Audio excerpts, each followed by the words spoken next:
કેમ છો સ્ટુડન્ટ્સ બધા? સો આપણે યુનિટ નંબર 1 માં લાસ્ટ જે પોઈન્ટ કમ્પ્લીટ કર્યો હતો that was on page number 10 civil liability for negligence towards third party, અને એમાં જે એક્સેપ્શનના પોઈન્ટ્સ હતા એ આપણે સ્ટાર્ટ કર્યા હતા. એક્સેપ્શનના પોઈન્ટ્સ એટલે જે first point acceptance of doctrine of privity of contract act related point હતો એ આપણે ડિસ્કસ કર્યો. પછી erosion of doctrine of privity means not following the doctrine of privity, એ પોઈન્ટ આપણે લાસ્ટમાં કમ્પ્લીટ કર્યો હતો. એટલે હવે આપણે પેજ નંબર 11 ઉપર નેક્સ્ટ પોઈન્ટ જે સ્ટાર્ટ કરવાનો છે third, that is extension of proximity. Clear? જો શું છે એ point, the scope of auditor's duty towards third party was widened in Britain by the court's decision in underline કરજો આ કેસ લો. આ જે પોઈન્ટ્સ આપણે અત્યારે લર્ન કરી રહ્યા છે એમાં કેસ લોઝ બહુ ઇમ્પોર્ટન્ટ છે. કેસ લો તમને પૂછાય છે MCQ માં. ક્લિયર? એટલે આ કેસ લો નું નામ અંડરલાઇન કરજો. JAB fasteners limited versus Marks Bloom and company 1981 નો કેસ છે. બ્રિટેનની કોર્ટે આ જજમેન્ટ આપ્યું હતું કેસમાં. તો that was considered as the landmark case. Clear? Related to auditors duty towards the third party, auditors liability towards the third party. જો શું લખ્યું, the decision in this case establish the proportion that an auditor can be held liable for pecuniary loss caused by his careless auditing of company's account to the third party. આ કેસમાં judgement શું આવ્યું હતું કે જો auditor careless વેમાં audit કર્યું છે, properly ધ્યાન રાખીને ઓડિટ નથી કર્યું અને એના લીધે થર્ડ પાર્ટીને લોસ જાય છે, then yes definitely auditor is liable for such loss incurred to the third party. પછી next paragraph, the auditors, it was argued, should reasonably have foreseen the possibility of reliance on those accounts by such third parties. Thus the court recognized the duty of care towards the third party not only on the basis of proximity but also on the test of reasonable foresight. Reasonable foresight એટલે ઓડિટરને ખ્યાલ હોવો જોઈએ કે જે પણ એ લોકો audit work કરે છે એની ઇફેક્ટ થર્ડ પાર્ટી ઉપર પણ આવે છે. ક્લિયર? તેને કહેવાય રિઝનેબલ ફોરસાઇટ. અને પ્રોક્સિમિટી વર્ડનો મીનિંગ છે કે નિયરનેસ. આમ તો જોવા જાવ તો ડિસ્ટન્સ હોય ને એને પ્રોક્સિમિટી કહેવાય કે ભાઈ ડિસ્ટન્સ કેટલું છે, તો ઘણા લોકો બોલતા હોય પ્રોક્સિમિટી કેટલી છે. તો ઘણીવાર તમે જે કામ કરો છો એની direct impact, clear, direct related વસ્તુ થર્ડ પાર્ટીને અફેક્ટ કરતી હોય તો બેઝડ ઓન ધેટ રૂલ કોર્ટે જજમેન્ટ આપ્યું હતું કે yes, auditor is liable for the loss incurred by the third party provided auditor has done careless audit. Clear? એ મેઇન કન્ડિશન છે કે ઓડિટરે કેરલેસ વેમાં ઓડિટ કર્યું હોવું જોઈએ. અને લાસ્ટ 4 પોઈન્ટ છે એમાં પણ પ્રોક્સિમિટી એન્ડ રીઝનેબલનેસ છે. Heading, the 3 important principles for imposition of duty of care are following. તો પહેલું પ્રિન્સિપલ છે damage suffered is the kind of damage which the auditor was under a duty to prevent. Clear? જે પણ damage થયો છે it is a type of damage which the auditor is having the duty to prevent. A prevent કરવાનું, damage ન થાય એટલે loss ઇન્કર્ડ ન થાય થર્ડ પાર્ટીને, એ પ્રિવેન્ટ કરવાની ડ્યુટી કોની હતી? ઓડિટરની હતી. That is first principle. Second, the auditors knew that the financial statements were being shown or submitted to the plaintiff. Plaintiff એટલે જેને કેસ કર્યો હોય એને પ્લેન્ટિફ કહેવાય. લીગલ ટર્મિનોલોજી છે plaintiff. Clear? For specific purpose, for example to include him to invest the money. જે financial statement છે એના ઉપર ભરોસો કરીને, એના ઉપર ટ્રસ્ટ કરીને જે પ્લેન્ટિફ એટલે જે ઇન્વેસ્ટરે છે એ મની ઇન્વેસ્ટ કરેલા હતા. મેં આની પહેલા લાસ્ટ સેશનમાં પણ કીધું હતું કે ભાઈ શેર હોલ્ડર્સ છે એ લોકો ઓડિટરના રિપોર્ટ ઉપર એને જે balance sheet, audited balance sheet બનાવેલી છે એને ટ્રસ્ટ, એના ઉપર ટ્રસ્ટ કરીને એ લોકો મની ઇન્વેસ્ટ કરતા હોય છે. એટલે એ ટ્રસ્ટ કોઈ દિવસ ઓડિટર બ્રેક ન કરી શકે. Clear? And last number, third principle છે duty of care extends to the transactions for which the auditor knew their accounts were required not for subsequent transactions. એટલે જે પણ ટ્રાન્ઝેક્શન્સ રિલેટેડ ટુ ઇન્વેસ્ટમેન્ટ છે, share holders related transaction છે, એના રિલેટેડના એટલે એના related duty directly કોની આવે? ઓડિટરની આવે. એટલે જેટલા પણ transactions auditor related to share holders investment check કરતા હોય એ પ્રોપરલી એકદમ કેર સાથે ચેક કરવા પડે, because directly the liability will be of the auditor જો એ ટ્રાન્ઝેક્શન પ્રોપરલી ચેક નથી કરતા તો. ક્લિયર? તો આ 3 પ્રિન્સિપલ્સના બેઝ ઉપર અગેન તમે કહી શકો કે yes, auditor is having duty to take care while doing the audit. Clear? હવે નેક્સ્ટ જે તમને હેડિંગ આપ્યું છે that is liability under companies act 2013. તો એમાં પહેલા તમને સિવિલ લાયબિલિટી આપી છે. જો liability under companies act section number mark કરજો 35 lays down the civil liability of promoter, underline કરજો આ line, then director and other person authorizing the issue of prospectus including the auditors for misstatement in prospectus. Section 35 liability છે ઓડિટરની, but that is related to the misstatement. Clear? But liability પહેલા કોની છે? Primary liability promoters છે, directors છે, persons authorising the issue of prospectus છે, એટલે એમાં ઓડિટર આવી જાય. ક્લિયર? આ બધાની લાયબિલિટી છે related to section 35 of companies act. પછી નેક્સ્ટ લાઈન લખી છે, ધ ઓડિટર શેલ બી લાયેબલ, લખ્યું છે, ટુ ઇન્ડેમનીફાય ધ એગ્રીવ્ડ પાર્ટી. એગ્રીવ્ડ એટલે affected party against all the damages, cost and expenses incurred by it because of the reliance એટલે trust upon such untrue statements. Prospectus માં જો કોઈ ખોટું સ્ટેટમેન્ટ લખ્યું છે અને એને ઓથોરાઇઝ ઓડિટરે કરેલું છે અને એ પ્રોસ્પેક્ટસ ઉપર ટ્રસ્ટ કરીને કોઈ માણસે ઇન્વેસ્ટ કરી એમાઉન્ટ, ખોટું સ્ટેટમેન્ટ હતું પ્રોસ્પેક્ટસમાં, અને એ પ્રોસ્પેક્ટસ ઉપર ટ્રસ્ટ કરીને કોઈ માણસે એમાઉન્ટ ઇન્વેસ્ટ કરી, તો yes, auditor is liable toward such party.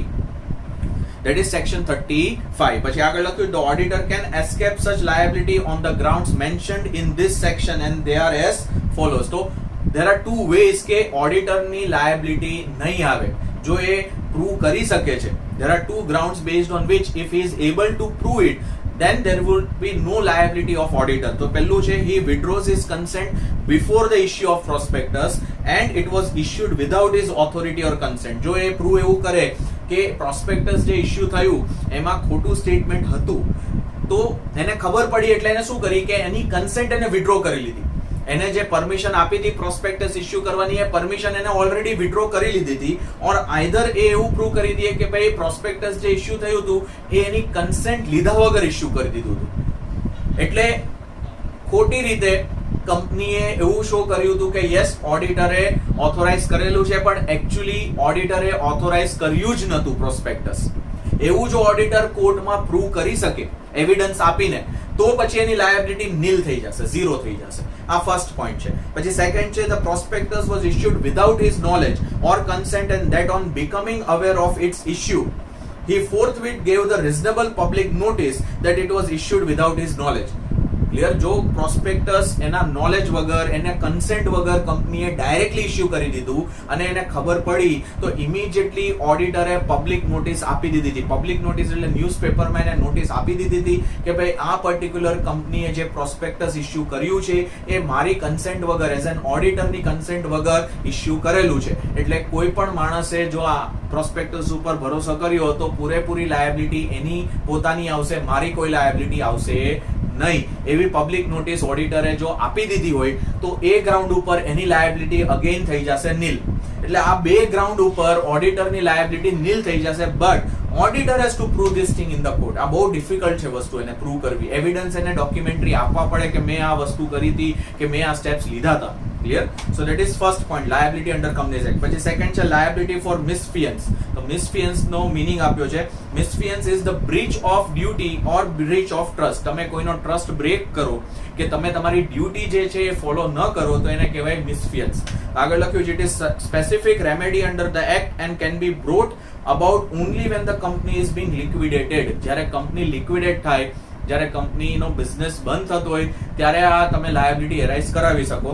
negligence proceedings under the common law on the other hand can be instituted against the auditor at any point of time. આપણે જે last point complete કરો, common લો ની અંદર શું liability હતી, જે આગળના બધા પોઈન્ટ્સ કમ્પ્લીટ કરે, એ લાયબિલિટી ઓડિટરની એરાઇઝ થશે જ.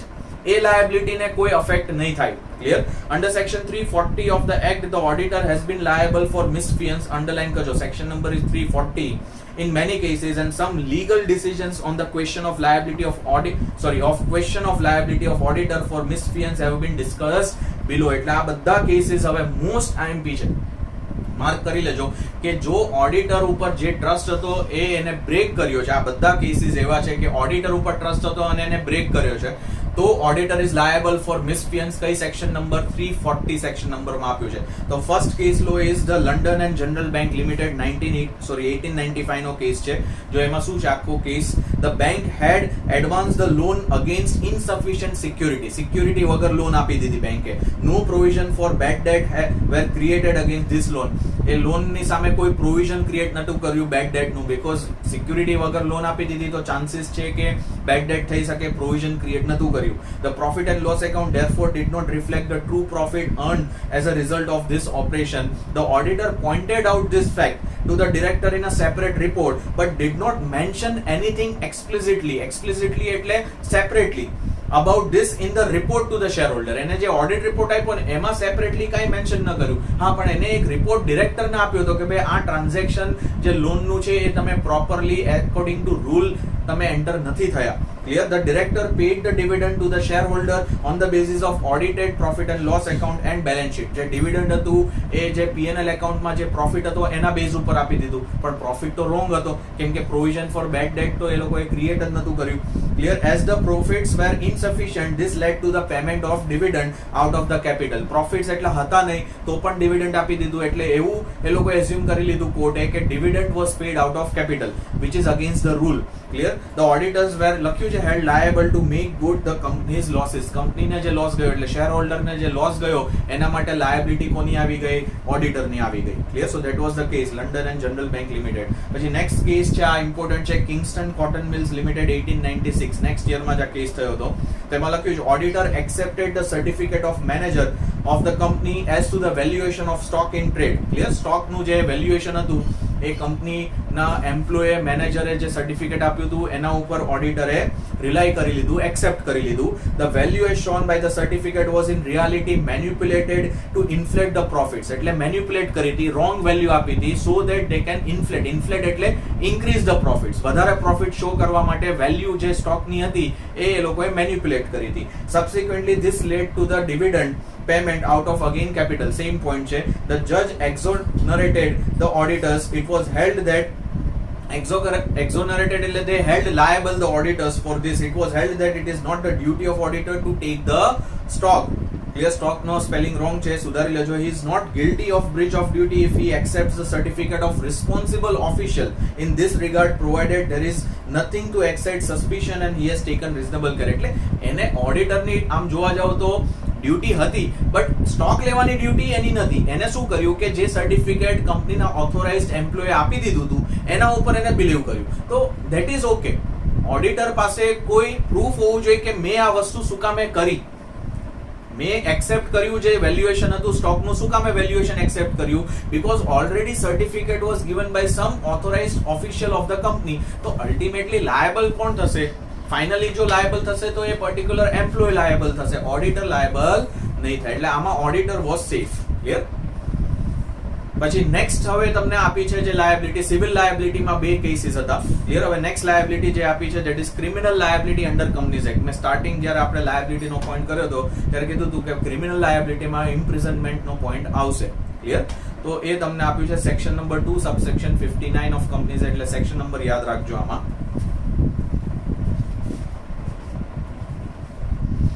જો શું છે, starting first paragraph, officer includes who are known as an officer. એટલે તમને આ જે લાયબિલિટીઝ છે અલગ અલગ સેક્શન્સ આપી છે એમાં ઓફિસર વર્ડ લખ્યો છે. ઓફિસરમાં કોણ કોણ ઇન્ક્લુડ થશે એ લખ્યું છે. Officer includes any director, manager, key managerial personnel or any other person in accordance with whose directions or instructions the board of directors or any one or more of the directors is or are accustomed to act. એટલે એમાં key managerial personnel એટલે mainly જે top level managementમાં લોકો કામ કરે છે એ બધા ઓફિસરમાં આવી જાય. Auditor can be regarded as also the officer of the company for determining his liability under section 34. જે નીચે સેક્શન્સ આપણે બધે હવે લર્ન કરવાની છે, બધી ક્રિમિનલ લાયબિલિટીની સેક્શન્સ છે. તો પહેલી તમને આપી છે સેક્શન 34, અંડરલાઈન કરજો. હેડિંગ શું છે? Misstatement in prospectus. Clear?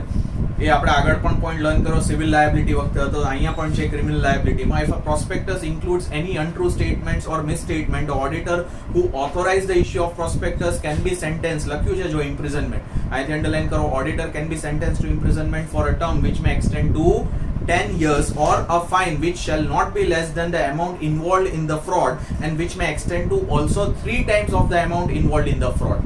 Clear? એટલે આઈધર ઓર છે. આઈધર એને ઇમ્પ્રિઝનમેન્ટ મળશે મેક્સિમમ 10 યર્સની, આઈધર એના ઉપર ફાઇન લેવી થશે કેટલો, જે ફ્રોડ થયો હશે જે એમાઉન્ટનો એ એમાઉન્ટનો fine either 3 times of the fraud amount.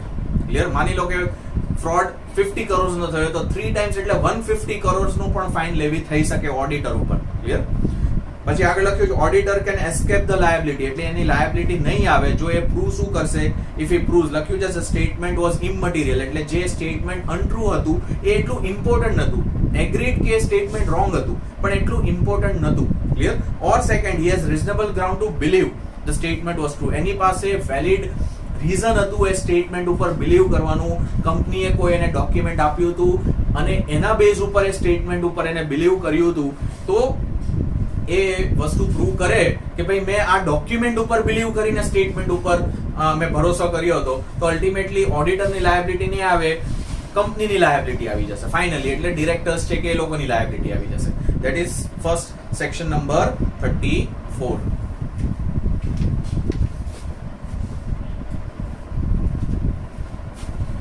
અહીંયા સુધી રાખીએ છીએ આપણે. સેક્શન 147 થી હવે નેક્સ્ટ સેશનમાં સ્ટાર્ટ કરશું. એટલે નેક્સ્ટ સેશનમાં આપણું યુનિટ નંબર 1 કમ્પ્લીટ થઈ જશે. ચલો મળીએ નેક્સ્ટ સેશનમાં. આવજો બધા, સાચવજો.